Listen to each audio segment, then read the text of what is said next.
welcome to Court of Corvids. My name is Jake. I am the GM. I go by he, him, but I'll be playing everything, so I'll be going by a lot of different things. Krug.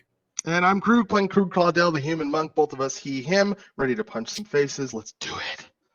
And I'm terribly sorry about this weird amount of pixelation that is going on right now. It's the worst.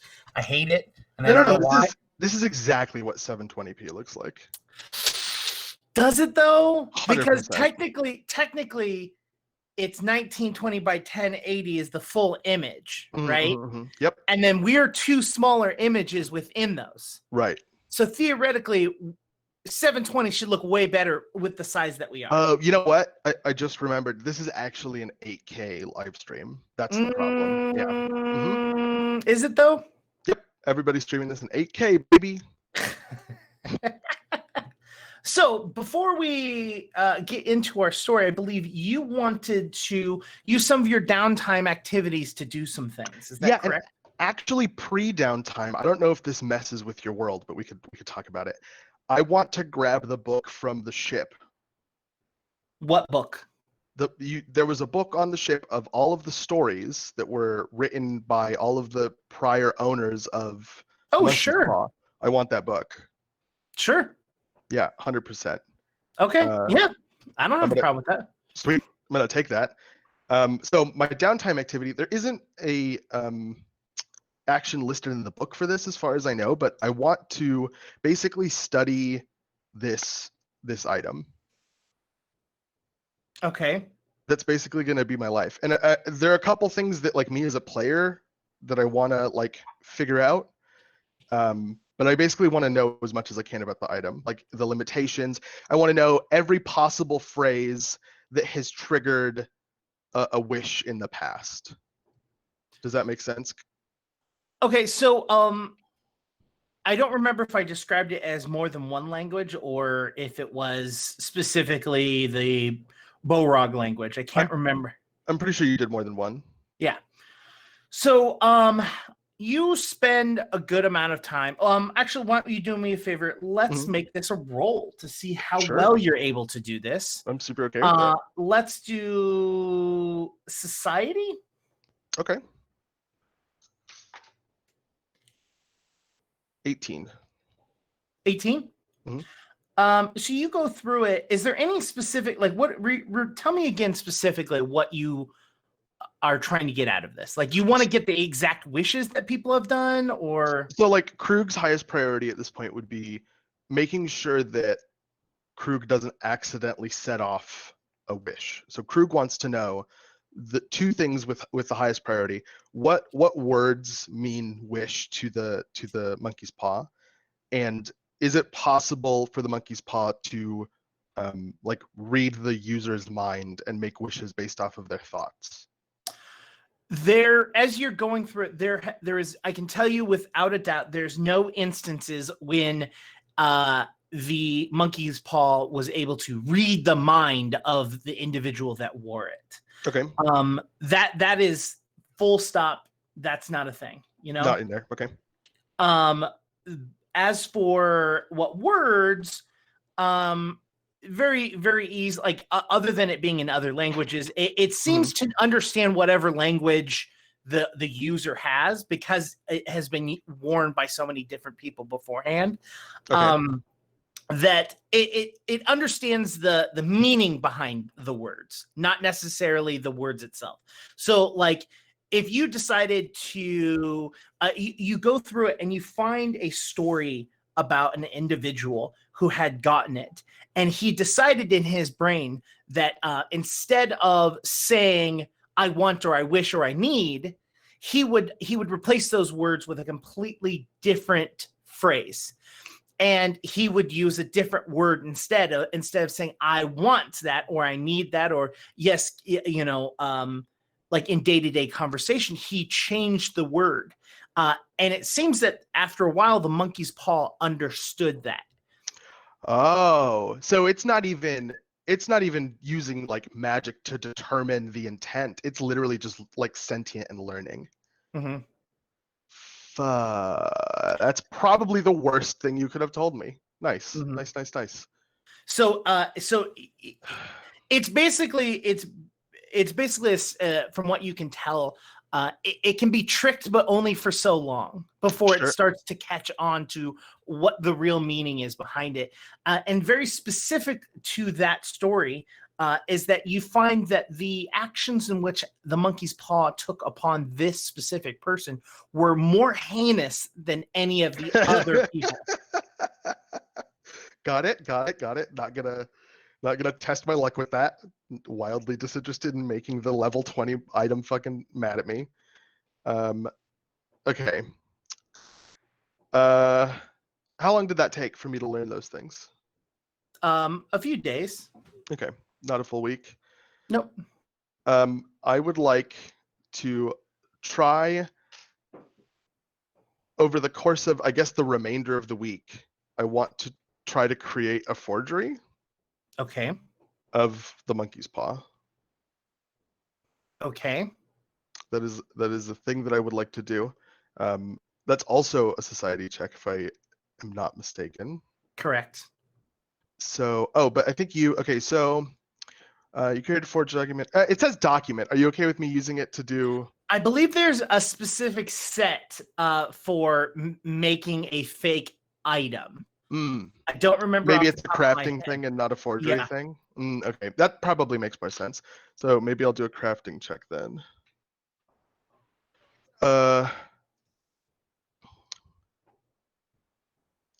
Oh, can you even do this untrained? Probably not, huh?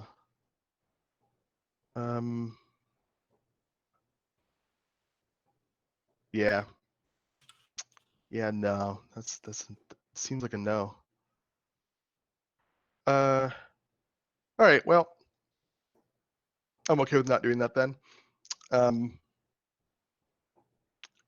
For the rest of my downtime is basically going to be meditation. Okay. And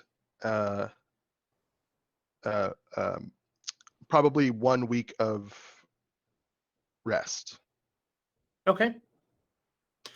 I would say that the other piece of information that you gather from this is that the monkey's paw does not change dimensions until the final wish is given. Right. If the person is killed while wearing the monkey's paw, the wishes go back to 3 and stay on that plane of existence. Oh. So you're wearing it. If someone strikes you down and you have 1 wish left, it goes back to having 2 more wishes or having a total of 3 wishes, and the next person who puts it on gets them, and it stays on its plane of existence. You mean like dead, right? Yes. Okay. Cool.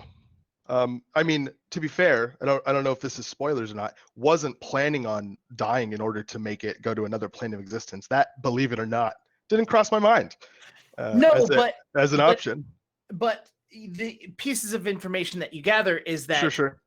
And this isn't actually from the book. You know for a fact that there is other devices that are out there that allow people to find where the monkey's paw is. Right. We had 2 of them, and now we know that there are others because of the interesting individuals that we met whilst looking for the monkey's paw.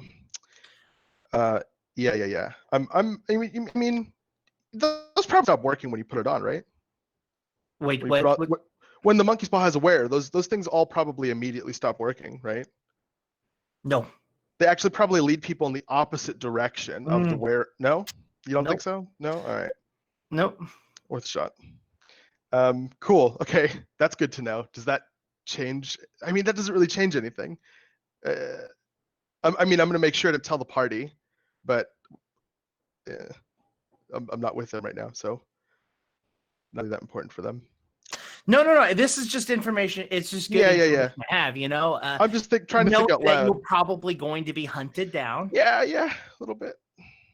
And that the longer you have it, the more likely you will be having to deal with that. More people will find more objects probably to come find me. But they're delivering all those tools to us, so maybe eventually we'll have all of them. Don't make that face. All right. Yeah, I was pretty messed up after that whole ordeal on the ship.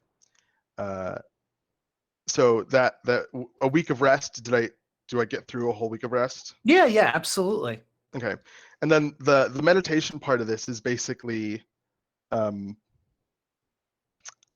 thinking upon like Aurore's teachings and trying to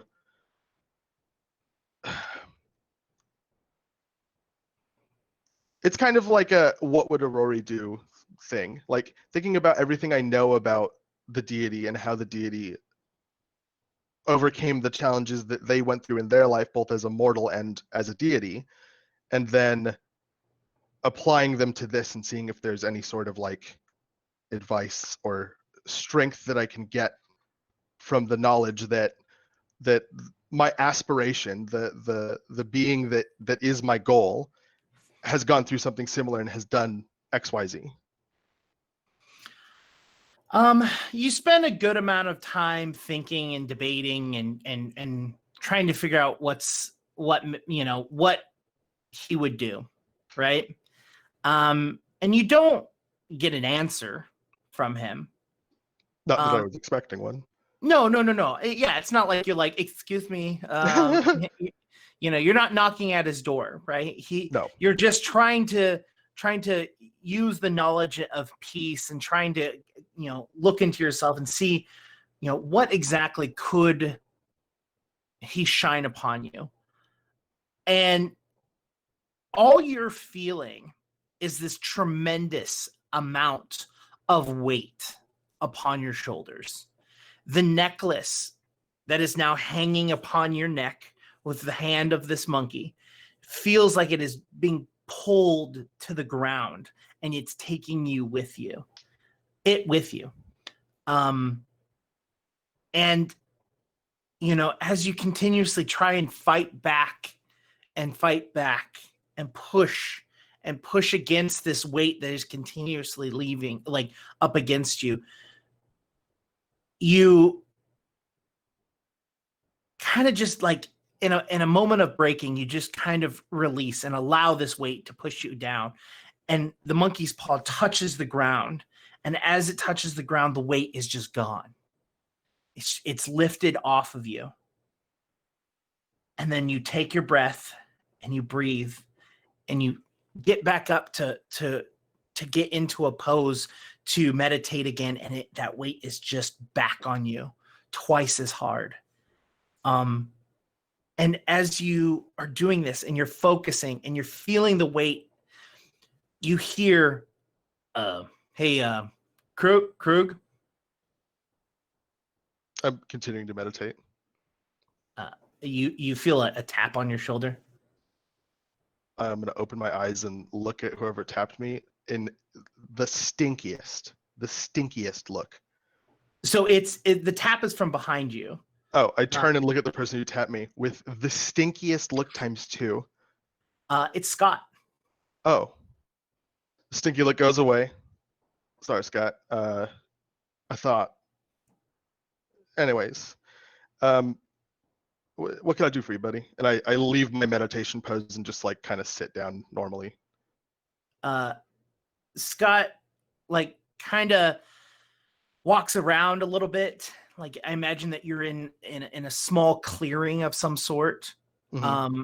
And he kind of walks around. He fiddles with his fingernails, and kind of looks very concerned. And Scott, you look very concerned. Should I be concerned as well?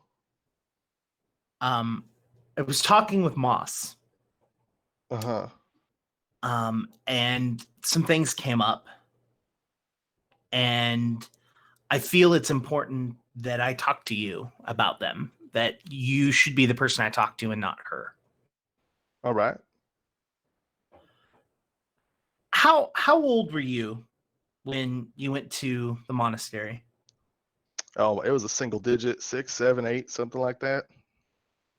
Do you remember any of us other than me? Oh, I remember some of the ancestries of the people around me vaguely.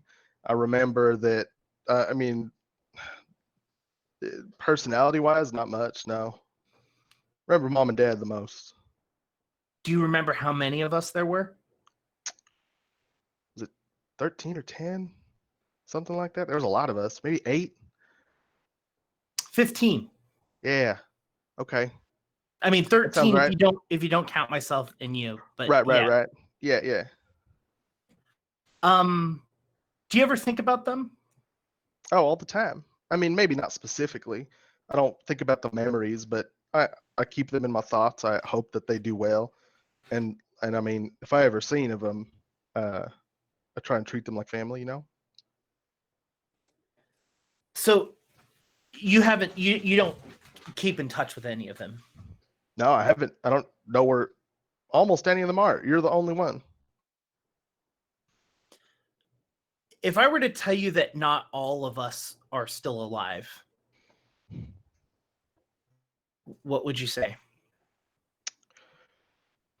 I mean, it makes sense. It's a hard world, and there's a lot of us, and we were in a difficult situation, and I can imagine that some of us didn't get the kinds of opportunities that I had. I was pretty safe. I imagine not all of us were that safe. It'd be a shame. I'd be upset. Did you know that some of us got sold to keepers? What's a keeper? Oh, a keeper. Sorry, it's been a while since we've been back there. You got sold to keepers? What do you mean by sold?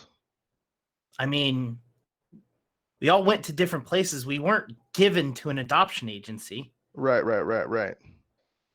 No, I did not know that. Were you? Yeah. I can see why you were upset. I mean, being sold to a keeper wasn't the thing that upset me. Being sold to a keeper and being trained outside the walls is what upset me. Outside the walls, the old walls that with the gate that opened, and then we left. You were trained out here? Yep. Huh. How'd you even get out here? I mean, I guess I don't really understand how that kind of magic works. I mean, what magic? I mean, I don't know. I like to think there was some kind of magic keeping us inside that nobody ever ventured out. Like that yeah. seems crazy. I mean, there was magic. There was magic. I mean, magic existed. It definitely kept us in there, and it created our own little world and our own little bubble, and that's why we acted the way we acted. But nothing prevented us from walking in or out. I mean, people walked out every year, right? Yeah, that's fair. I mean, they were never found ever again because they were immediately just demolished. They were immediately killed.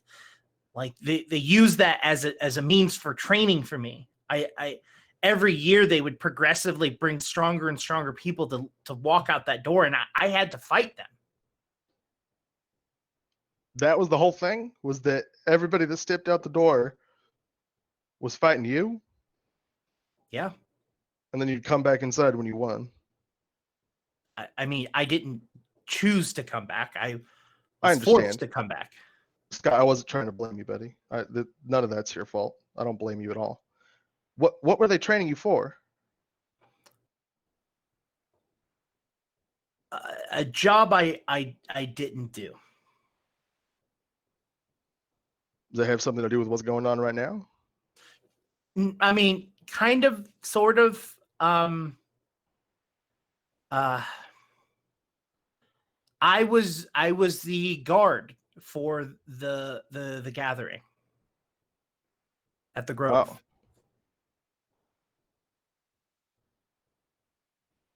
Oh. Huh. And I guarded it every year, and I was put forth and I was trained to fight and kill and destroy everything that came in my way, and I was guarding the Grove, and I didn't do it this year. Sorry, you mean you didn't do it like they didn't ask you to do it, you weren't there, or you didn't do it like you failed? As in, I didn't choose to kill you. Oh. You killed people before during the Grove. Yes. And did you know what the Grove was? Yes. I mean, sort of.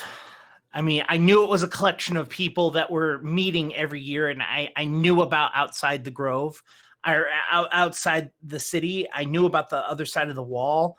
I knew all of this, but it was either me or them. I mean, I guess that's fair. I can see why you started drinking. That's that's a heavy burden. I'm really sorry, Scott. I was supposed to kill you. You understand that? I do, yeah. A lot of people are supposed to kill me, though. I mean, Is that what you came here all worried to tell me? You think I'm going to be mad at you because you had to kill me at one point? no. I came to talk to you to tell you the truth, to explain to you what happened that day. I'd love to hear it. I am trying to tell you. It's just a little difficult for me. Take your time. I was doing my rounds as I do every year. There's always one or two kids that come out there, you know. Normally it's not a big deal. Single swing, they're dead, they're down. But this year was different. Instead of seeing one of them, I see the back of your head. Krug's looking very intensely into Scott's eyes for this whole thing. He's not breaking eye contact at all. Scott's avoiding eye contact as much as he possibly can. That's totally fine. I stopped because I recognized you. I recognized the little mark on your neck. I touch my neck. Do I feel anything on my neck? No. No? Okay. No. It's you have this a birthmark back there. It's right on your hairline. I remember it very vividly. I don't think you remember this, but you were crying the day that you left. And I mean, I don't remember that, but I believe that. I was the one that was holding you. Not mom, not dad. I was holding you because you didn't want to go with them. And I promised you that I would come back for you. And I never did.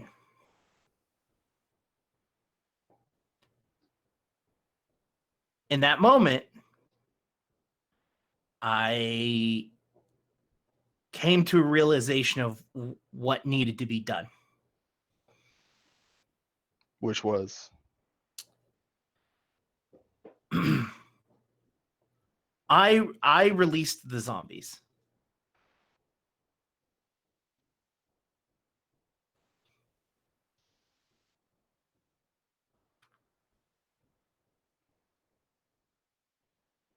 You released the zombies back home. I mean, home's the wrong word. From where we came from, or you released the zombies here? No, I do you remember fighting zombies at the Grove? Yeah, I do. I do remember that. Well, one of the individuals that go there to the Grove every year. Right. They're a necromancer. And color me shocked. Well, I pulled a couple of them away. And okay. I released them on the other guard.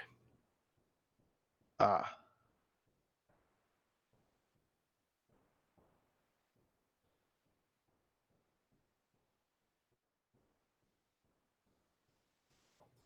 I don't know what you expect my reaction to be, because clearly you expected something, but I think you made the right choice. I'm not saying I made the right or the wrong choice. I don't know what would be better right now, It's fair. because right now you could be dead. You could be quietly sitting there, and all of those people that we lived with could be in a much happier place than they are now. And the things that were there would have been a little bit more in control. And all of the people that have died since would still be alive, theoretically. Well, I'm glad you caught on to the fact that the statement, all of the people that have died since would be alive, is wildly incorrect. You did set into motion a series of events that we cannot return from, and that have arguably caused a lot of stress. I mean, maybe a lot of loss of life even. But the reason that, and I mean, this is coming from a place of ignorance, if I'm speaking honestly, because I don't fully understand everything that happened yet, but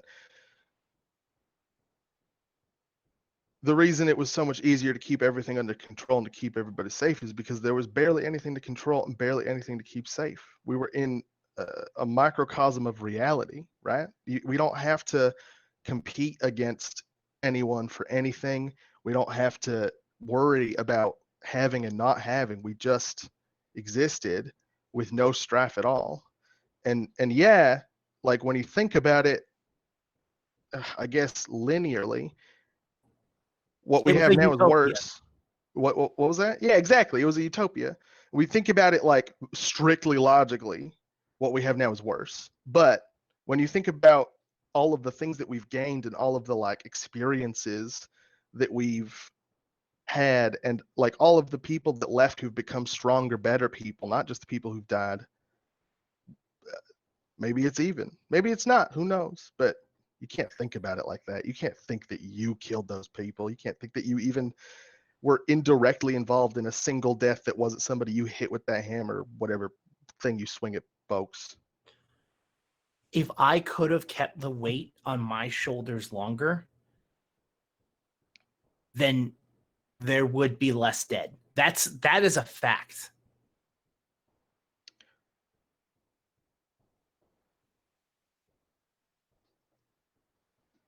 Aurora does teach that. I don't want to hear about your fucking Aurora bullshit, okay? All right, fine. Krug teaches. What does Krug teach? What has Krug managed to learn over these years of meditating and hanging out with a bunch of monks while the rest of us have to starve for the scraps on our table? That's fair. Krug has learned that bearing a burden is an admirable, or being able to bear a burden is an admirable trait in anybody. It's an important trait, something that everybody will need to do eventually in their lives to one degree or another. But some burdens are too big to bear on your own. And in that instance, what is true perfection is seeking help from others. If you can't bear a burden, what good is it if you die? What good is it if you just crumble under the weight? Nothing. If you can't seek help, then you can't bear the burden, or you can't bear the burden. And then you just have to let it go. So the pot calls the kettle black, huh? And he walks up to you and pokes you right on the chest, right where the monkey's paw is under your shirt. I don't need help yet. I can carry this for a little bit. Yeah, but you didn't need to carry it at all. Somebody had to carry it. Oh yeah, why is that? Well, if I'm being really honest, we weren't 100% sure that somebody had to carry it, but I have been reading a lot about this item recently, and somebody does have to carry it. If somebody doesn't carry it, somebody else will find it. Or you just put a target on your own head and you're walking around with an item just to watch it be taken away. That's true, Scott, but do you know the difference between your burden and mine is that there's a group of people who I follow around and who I have yet to tell, but who I will tell very shortly, that this trinket puts a target over my head, and that as long as I'm traveling with them, they will have that target on their head as well. And you know what they'll do? They'll say, all right, that sounds like fun. And then we'll keep walking together. I'm going to have those 3 at my back as long as I have this around my neck. And again, haven't told them a word, but I know for a fact that's the difference. I don't understand why you just don't make 3 stupid wishes. I want a ham sandwich. Boom, you have a ham sandwich and it's gone. I'm not hungry. Look, we lost 2 brothers and a sister. That's a lot. It's more than I expected. Not all of us were as lucky as you were. And not all of them were as lucky as I was. Some of our brothers and sisters, 2 of them to be specific, worked with the people at the Grove. The other 8 are safe, they're sound. You know you're an uncle, right? No. You're an uncle. You have 6 nephews and 9 nieces. Wow. Was I the only one that did get married, or did 2 of them just go crazy? A couple of them went crazy. All right, fair enough. I mean, growing up, or at least being little and having 14 brothers and sisters, and then going out and being by yourself kind of leaves a hole in you, at least for some of us. Having big families was a safe spot until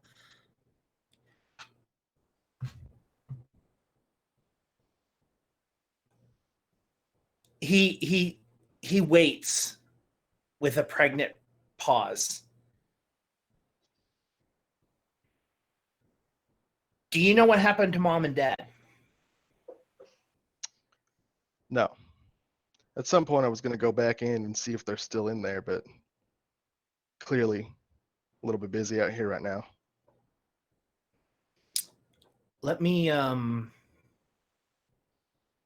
save you the trip. Mom's dead. Dad, last that I checked on him, was remarried. And they were, again, I haven't gone back, so if you want to go back, that's all up to you. But they married a keeper. Dad married a keeper. Mm-hmm. So he knew about everything too, I presume. I mean, I don't know when he knew, but I mean, he married a keeper, so eventually he had to find out, right? Right.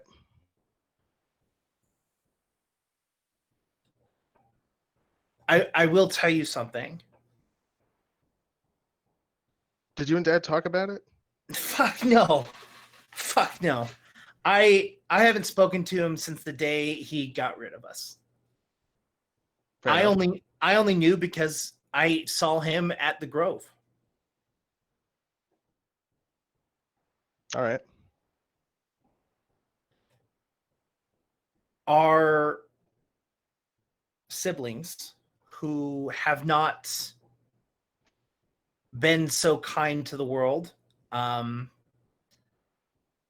I can tell you is if you ever have the chance to kill them, to don't hesitate. Because they deserve it?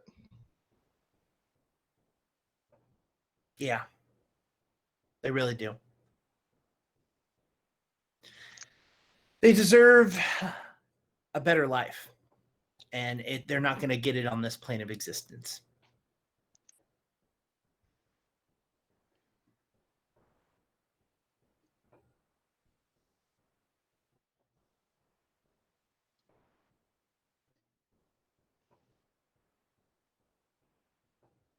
I can't make you any promises. There's a lot of good that you could do when you really try, is something that I've been learning recently. But I will definitely keep that in mind. As much as I would like to avoid that. Do you believe that there is no point of return for some people? People? Human Yes. people. Yes. Or any ancestry of person. Mortal person. No, I don't believe that. I don't believe you can fully, completely corrupt a mortal being to being completely evil. No. Maybe there's like an effective point of no return, but it's never complete. And if there's any group of people for whom a small chance is a large enough chance to risk it, it's your family, right? I mean, I feel that that's kind of nice words to say, but isn't something that can be accurately done. Hell, Well, your God even says that to be forgotten. That's an insult in your culture. It's to be forgotten by Aurora. right. What does that have to do with helping people, though? So if there's a point in your God's point of view, this person that you look up to be, in their eyes, that they see that there is a person that is so not worthy that they should be forgotten through all history and all time. And yet you stand here and tell me that everyone should have that chance, that no one passes that. And if that was the case, then what happened on the boat? Didn't you kill that captain? Yeah. Didn't give him the opportunity, did you? No. I mean, honestly, that's a good point. Rory does banish people from existence, from what we know, from what we can, I guess, assume. Maybe I'm wrong. Maybe it's just, an emotional connection. Maybe I want it to be reasonable to fight. But that having been said, Aurora's a perfect being and I'm not yet. I mean, that's the thing though, right? He is this perfect being and he sees that there isn't. And he has the strength to do things like that. And maybe I don't yet. Maybe I will when it comes time to make that choice. But right now, if you're asking me to be honest about what I would do, I'm telling you honestly what I would do. I'm telling you, as someone who's seen the atrocious things that they've done, I wouldn't hesitate, and I won't ever again. You gonna tell me what they did? Don't want to relive it. That's fair. I don't want to make you relive it.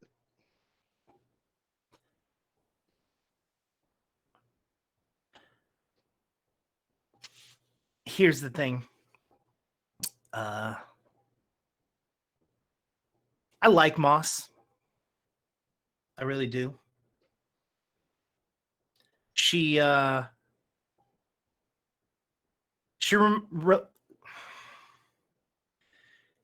reminds me that I can have a smile on even when things are tough.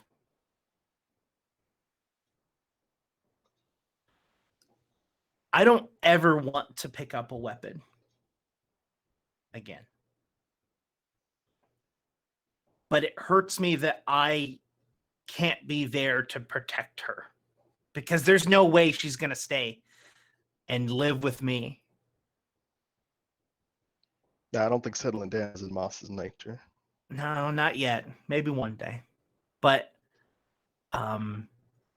what I'm trying to ask you is if you could look out for her. Not that she can't take care of herself. That's not like what I mean. I just Scott, you've seen Moss and I've seen Moss, and we both know that Moss can look after herself. I'm not gonna accuse you of something like that. What I will say is that if anybody ever lays a hand on Moss, I will beat them to within an inch of their life and maybe a little bit further. Thank you. And the same goes for Robin and Remy too. Thank you. You said you talked to Moss at the beginning of this, right? Yeah, I talked to her yesterday before. You told her to look after me too, right? No. Oh, come on. Look. There's a lot of things that are going on, and as much as you are my brother, you know, there's still some hard feelings. I got to be honest with you. That's what you told me last time we had a deep talk like this, and I told you then, I think, and if not, I'll say it now. Take as much time as you need, and whenever you're ready, I'm here. I'm getting closer, if that makes you feel any better. I mean, I appreciate that you came here. That was that seems like good progress. I think I'm gonna head out. You have a good day, buddy. And I go back to meditating. Scott lingers around like right at the edge of the clearing for a little bit, but then walks back out, heading towards what direction you assume is where Moss has been camping. Mm-hmm. A few days go by, and you're meditating again. And once again, you hear someone walking slowly through the brushes. It's clear as day. They're very much trying to give you a heads up that they're on their way, that they're walking towards you. Does it sound like Scott? No. You know, you don't have to remain silent. You can just say, "Oh, hey, Krug, I'm so and so. Nice to see you out here in the beautiful outdoors." Well, I wanted to make sure that this time you weren't busy. Look, and Arturo's voice very clearly cuts through the air. I'm sorry about that, by the way. That was a little bit rude, but I mean, I don't really have an excuse, to be honest. And I turned to look at Arturo. What's up, buddy? How's that necklace treating you? Oh, it's well, I think I left it at home. I don't know. Oh, yeah. I don't know. I don't know how it's treating me. Yeah. And if you're okay with it, as I'm saying this, it just like appears around my neck, just coincidentally. It's like, oh yeah, see, that's the, I guess it's doing good. You know, we need to have a conversation about it, right? Yeah. I'm interested to know if you know anything that I don't. I know that this is an ancient and horribly cursed item. Right. I know that whoever wears it, horrible things fall upon them, whether that be by other people who want it or the wearer themselves asking for completely dumb and idiotic things. Yep, learned that.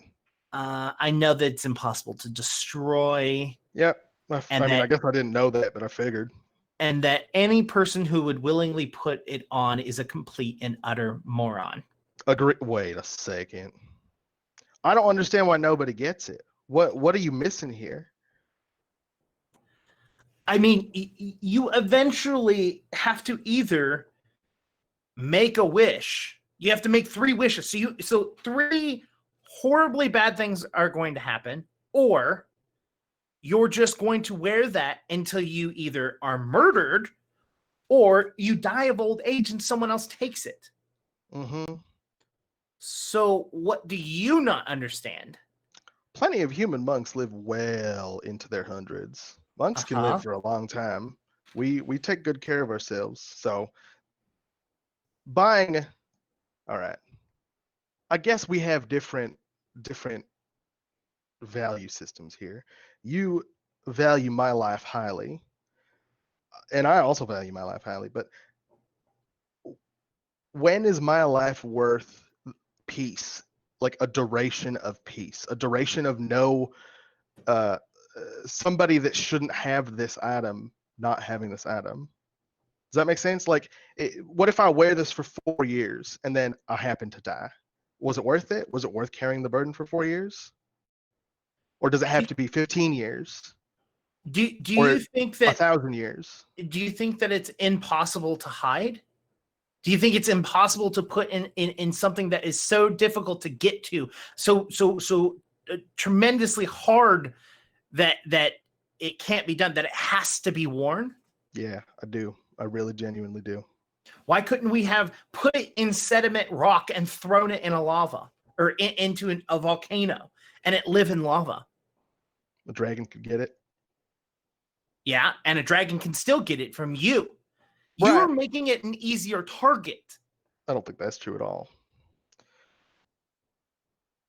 I'm pretty sure if a dragon came in here right now, it could easily bite your head off and then just take the monkey's paw. Yeah, maybe the dragon was a bad example, but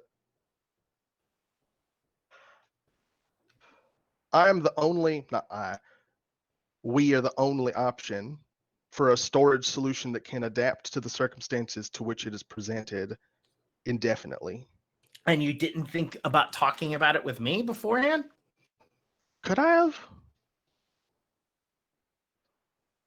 It was a pretty hectic situation.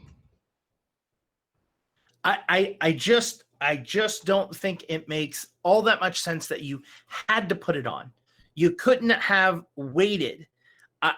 Honestly, your judgment worries me.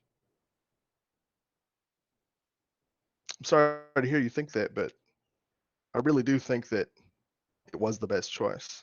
I'm not interested in leaving a cave holding an item of unimaginable, unfathomable, channelable almost power, and having somebody just coincidentally be standing there ready to pounce. We had encountered people already. We had already fought through something to get to the position that we were in. Who's to say that there weren't more of the people we had fought through waiting for us on the other side? An overwhelming force.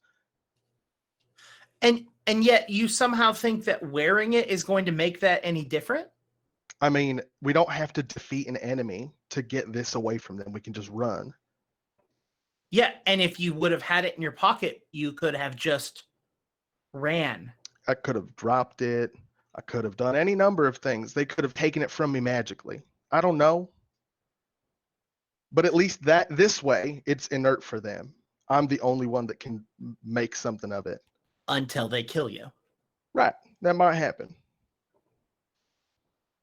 I mean, Arturo, you're being unreasonable. You're telling me, oh, we could put this in a volcano or but encase it in whatever and throw it into something. But I can make the same exact arguments to you that you're making to me. What if something happens? What if this thing happens? What if somebody could just come and take it? And yeah, that's the way it's going to be always. While this is on this plane of existence, there is not going to be a good solution. There's always going to be a plethora of situations in which any given solution for hiding this item fails. That's literally its entire purpose for existence. It's not supposed to be able to be hidden. It's not supposed to be able to be kept away from those that want to use it. It's supposed to be used immediately by those who would do harm to the world, and then it's supposed to go and do it again somewhere else. So you're going to tell me that you would have come up with some miraculous way of keeping it hidden? Sure. Yeah. All right, buddy. Do you know what the difference between throwing it into a volcano and letting it sit in lava and you wearing it is? That I know where that lava is. I know where that volcano is. I can have eyes on that volcano at all times. And that volcano doesn't go out on adventures trying to save people. It doesn't go out on adventures getting stronger, learning how to overcome more challenges. And maybe when you aren't so weak, you could have handled it.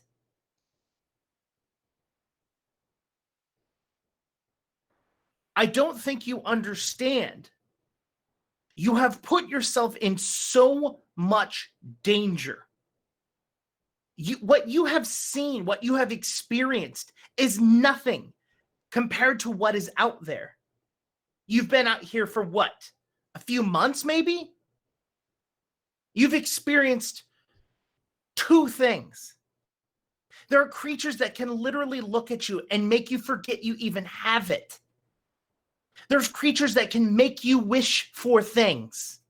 And then you take the burden and it gets what it wants. So do me a favor, and when you decide to make a big boy choice, maybe ask for some help. That's all I'm Turns asking. around and walks away. Arturo stands there, lets you walk away. Where do you go?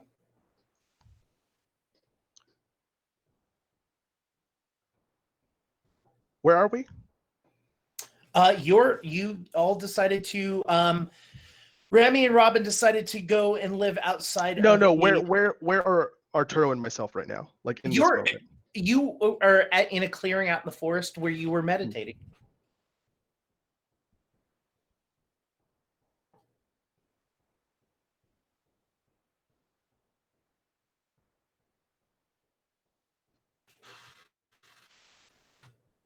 So yeah, where would you like to go?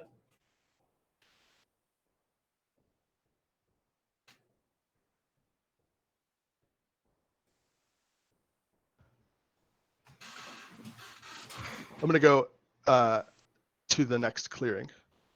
Okay. I'm gonna just sit down there and start meditating. Resume meditating. Okay. You go and you start to meditate. Arturo does not come back. He does not go to speak to you. And as you are trying to get back into that state of complete meditation, the weight around your neck is just pulling and pulling, and it just prevents you from getting to that plane of existence where you stop even thinking about what's around you and you just know what's around you. You can't get there. It is literally holding you there. And you sit there frustrated, unable to get to that point. And you look around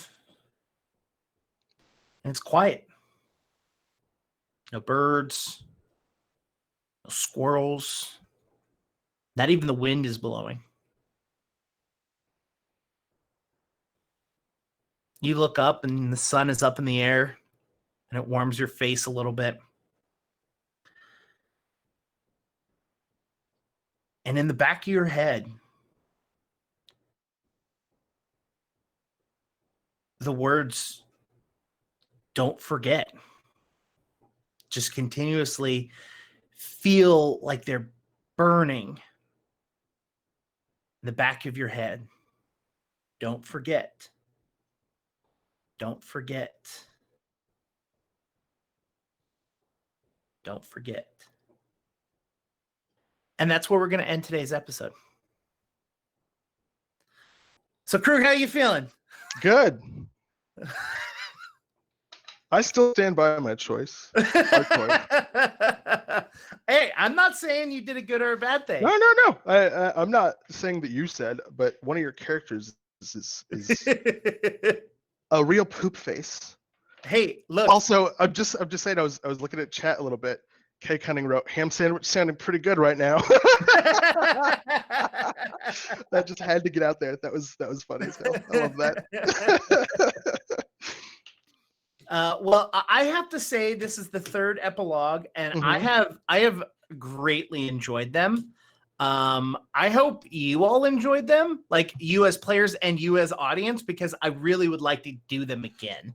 Yeah, I think they were great. And honestly, like just on a like, let's talk about RPGs for a second. If you feel weird, because I felt weird about this before we did it. I felt weird about having a one-on-one roleplay thing. If you feel weird about that, you should try it because it's actually kind of fun. I love it.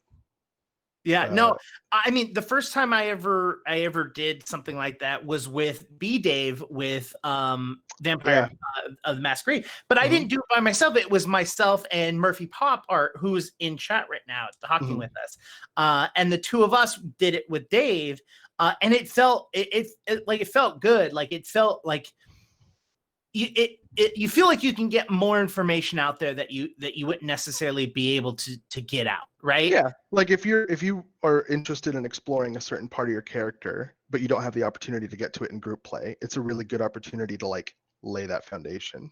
I think. Like imagine trying to have that scene with Scott or that scene with Arturo while everyone else is at the table, you know? Yeah, they'd be trying to defend you, or they'd be agreeing with the other person, and you'd just be like, but no. And it also is like more real. It just makes the world more real when you're not constantly interacting with it in the context of your group, because that's not how the world works.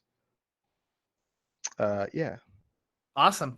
Well, next week we are back with the full group, and we're with the full group, and we are starting up a new arc with that. And it's fun because each of you got different pieces of information. So I'm very looking forward to all four of you to getting together and discussing and figuring out what you all want to do next. Right. So I'm very, very excited about that. And then on top of that, if you are a Patreon member, we just posted up the first bits of artwork that we have being made right now. And so you can actually see the sketches up right now that are being worked on. Krug hasn't even seen the full body of himself, like the full like detailed drawing, and he's already like, I love this already. Yeah, I just saw the stance. It looks good. I like it. Yeah. I'm very much looking forward to seeing that. So we'll be back next week with the full on episode. And then I think that's it. Anything else? You want to talk about anything else? No, I think we're good. I have an alarm set in like half an hour to tell me to get some work done so that I can give it to Krug and we can finally get an episode out of Game Gorgon. But other than that, so see you all next week. Until then, I have to hit this button and then I have to use my mouse over here and then I have to say goodbye, everyone. Jesus Christ.